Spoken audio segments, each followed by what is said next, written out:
என்ன நம்ம ஷேடோ நம்மளோட கருப்பா இருக்கு? அனைவருக்கும் வணக்கம். 3 வருஷம் கழிச்சு சந்திக்கிறோன்னு நினைக்கிறேன். ஸோ ரொம்ப சந்தோஷமாக இருக்குது. த்ரூ ஜித்தன் 2 10 வருஷம் கழிச்சு சீக்வல் வருது ஜித்தன் 2ன்னு சொல்லி.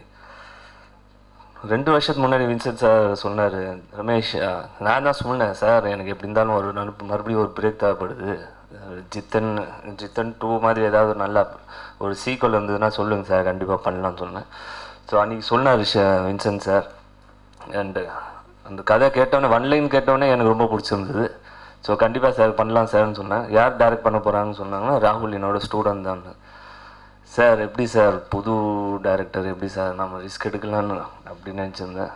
கண்டிப்பாக ராகுல் பண்ணுவார், நல்லா பண்ணுவார்னு சொன்னார்.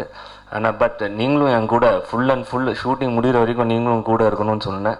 ஸோ அந்த என் வார்த்தையை கேட்டு ஃபுல்லு ஷூட்டிங் முடிகிற வரைக்கும் அவர் ஷூட்டிங் ஸ்பாட்லேயே இருந்தார். ஒன்லி ஸ்டோரி ஸ்க்ரீன் பிளேயில் எல்லாத்தையும் அவரும் பார்த்துருந்தார். ஸோ ரொம்ப thanks to Vincent Silva sir. And ராகுல் நினச்ச மாதிரி நல்லா பண்ணியிருக்கீங்க. So thanks a lot. And கண்டிப்பாக இந்த முதலக்கு தான் ஒரு சாங்குன்னு இப்போவும் எல்லோரும் கேட்குறாங்க சார், அந்த மாதிரி ஒரு சாங் எப்போ மறுபடியும் உங்கள் படத்தில் வரும்னு கேட்டுருந்தாங்க.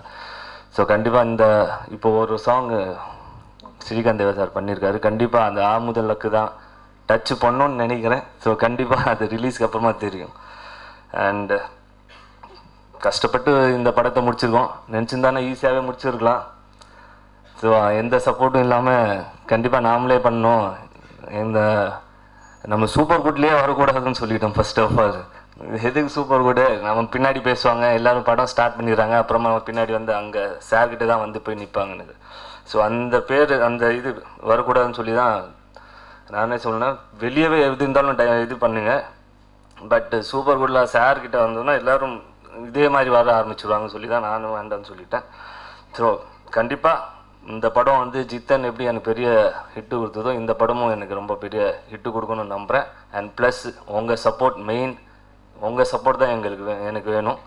அண்டு எவ்வளோ சப்போர்ட் பண்ணுறீங்களோ அவ்வளோ எனக்கும் நல்லாயிருக்கும். So thanks a lot sir. இது மாதிரி எனக்கு ஃபர்ஸ்ட் படத்தில் தான் நடந்துச்சு. ஃபர்ஸ்ட் படத்துக்கு அப்புறம் இந்த படத்தில் வந்து உங்களுக்கு ரொம்ப பிடிச்சி போச்சுங்கன்னு எல்லாரும் சொல்கிறாங்க சார். நான் நாக் சார் பார்க்கணுன்னு ஆசையாக இருந்துச்சு. எங்கள் டீமில் ஒர்க் பண்ணவங்க எல்லாரையும் போய் பார்க்கணும், ஒரு வாட்டி கட்டி பிடிக்கணும்னு ஆசையாக இருந்துச்சு. அப்பா சரி அண்ணா அம்மா, எங்கள் அம்மா சொன்னது தான் ரொம்ப ஆச்சரியம். ஏதாவது ஒரு ஃபோன் பண்ணி எங்கள் மாமா குறை சொல்லுவார், நல்லா இருக்குடா இந்த இடம் மட்டும் கொஞ்சம் செய்யல அப்படிம்பாரு. இந்த படம் பார்த்ததுக்கு அப்புறமா எனக்கு ரொம்ப கில்ட்டியாக இருக்குது. பரவாயில்ல இந்தியா தோத்துருச்சு, கவலையப்படாதீங்க, இந்த வீக்கெண்ட் நல்லா இருக்கும்னு எல்லாரும் வாழ்த்துறாங்க. நைட்டு 10 மணிக்கு மேலே அது ஃபோன் பண்ணி பேசுங்கன்னு சொல்லிட்டு இருக்கேன். நாக் சார் நடிகர் சங்கத்தில் மெம்பர் ஆக போகிறார், தமிழ் நடிகர் சங்கத்தில். நான் உங்ககிட்ட அன்றைக்கி சொல்லியிருந்தேன், 10th ஸ்டாண்டர்ட் படிக்கும்போது சாரோட இன்டர்வியூ படிச்சுட்டு அது வந்து நான் என்னை மாற்றிக்க நிறைய ட்ரை பண்ணேன். இந்த படம் ரிலீஸ் ஆனதுக்கப்புறம் எனக்கு நிறைய ஃபோன் வந்திருக்கு. ரொம்ப நாளுக்கு அப்புறம் என் பேட்டரி சார்ஜ் தீர்ற அளவுக்கு. ராஜபவன் சாருக்கு வந்து மறுபடியும் நன்றி சொல்கிறேன். அவர் நேரில் கையை பிடிச்சி நன்றி சொல்லலாம்னா அவர் கிடைக்கவே மாட்டேங்கிறாரு. அவர் பிஸியாகவே இருக்கார் ஜோக்கரில்.